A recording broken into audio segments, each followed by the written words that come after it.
Hello, ഇന്ന് March 31. ഇന്നാണ് വല്യോളങ്ങരയമ്മയുടെ ചെറിയ ശ്രുതി. ഈ ദിവസം രാവിലെ തന്നെയാണ് വല്യോളങ്ങരയമ്മയ്ക്കുള്ള പൊങ്കാലയും. അപ്പം ഞങ്ങളും ഇന്ന് പൊങ്കാല ഇട്ടിട്ടുണ്ടായിരുന്നു കേട്ടോ. ഏറ്റവും വലിയ ഹാപ്പിനെസ് എന്താണെന്ന് വെച്ചാൽ വലിയ വെയിലൊന്നും കൊള്ളണ്ടായിരുന്നു.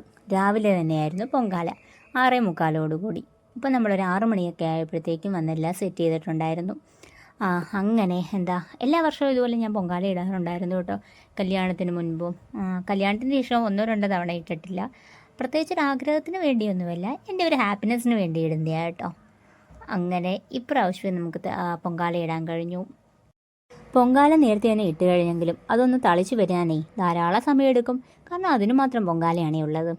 അതുകൊണ്ട് തന്നെ നമുക്ക് വിശപ്പും ദാഹമൊക്കെ അറിയാതിരിക്കാൻ വേണ്ടി സേവാഭാരതിക്കാരുടെ വകയായിട്ട് നമുക്ക് ഇഡ്ഡലി, സാമ്പാറും വെള്ളം കലക്കിയതും തണ്ണിമത്തനും അങ്ങനെ ഒത്തിരി ഐറ്റംസ് ഉണ്ടായിരുന്നു കേട്ടോ. കഞ്ഞിയും പയറും ഒക്കെ ഉണ്ടായിരുന്നു. അതുകൊണ്ട് തന്നെ വിശപ്പും ദാഹവും ഒന്നും അറിഞ്ഞില്ല കേട്ടോ. വലിയ ക്ഷീണമൊന്നും തോന്നിയതുമില്ല.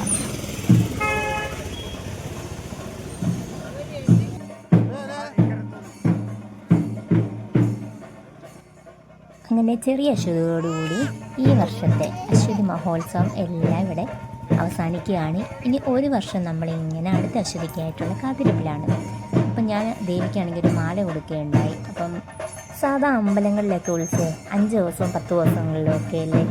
പക്ഷേ വല്യോളങ്ങര അമ്മയെ സംബന്ധിച്ച് ഞാൻ മനസ്സിലാക്കിയെടുത്തോളം പറക്കിറങ്ങുന്നിടം തൊട്ടേ ഈ നാട്ടുകാർക്ക് ഭയങ്കര ഉത്സവമാണ് കേട്ടോ. 2-3 മാസത്തോളം ഉത്സവത്തിൻ്റെ ലഹരിയാണ്. അൻപൊലിയും ഉത്സവവും അതുപോലെ തന്നെ പറയും അതൊക്കെ ഒരു വല്ലാത്തൊരു എക്സ്പീരിയൻസ് തന്നെയാണ് കേട്ടോ. അതിനുശേഷം നമ്മുടെ വീടിനടുത്ത് ചെറിയ കുതിരയുണ്ടായിരുന്നു. അപ്പോൾ ആ വീട്ടിൽ നിന്നും നമുക്ക് ഫുഡ് വന്നിട്ടുണ്ടായിരുന്നു. ചോറും സാമ്പാർ, തോരൻ, ഉണക്കക്കൊഞ്ച് ചമ്മന്തി, ഉണക്കക്കൊഞ്ച് പച്ചക്കറി വെച്ചത്, ഇതെല്ലാം കൂട്ടിയിട്ടാണ് നമ്മൾ കഴിച്ചത് കേട്ടോ. അപ്പം ഉച്ചക്കലത്തെ ഊണ് നല്ല ഗംഭീരമായിരുന്നു. പിന്നെ വൈകുന്നേരം ആയപ്പോഴത്തേക്കും നമ്മുടെ കലിംഗ ബ്രദേഴ്സിൻ്റെ അതായത് കണ്ണഞ്ചേട്ടൻ്റെ ഫ്രണ്ട്സിൻ്റെയൊക്കെയാണ് ഈ കുട്ടിത്തേര്. അപ്പോൾ വിഷുവാണിന്ന്. വിഷുവിനും തേര് വലിക്കണമെന്ന് പറഞ്ഞിട്ട് വിഷുവും തേര് വലിക്കാൻ പോയി.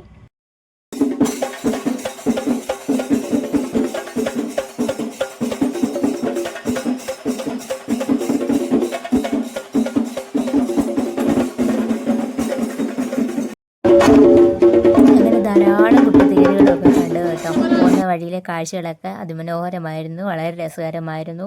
അപ്പോൾ ഞങ്ങൾ അടുത്ത അശ്വതിയിലേക്കുള്ള കാത്തിരിപ്പിലാണ്.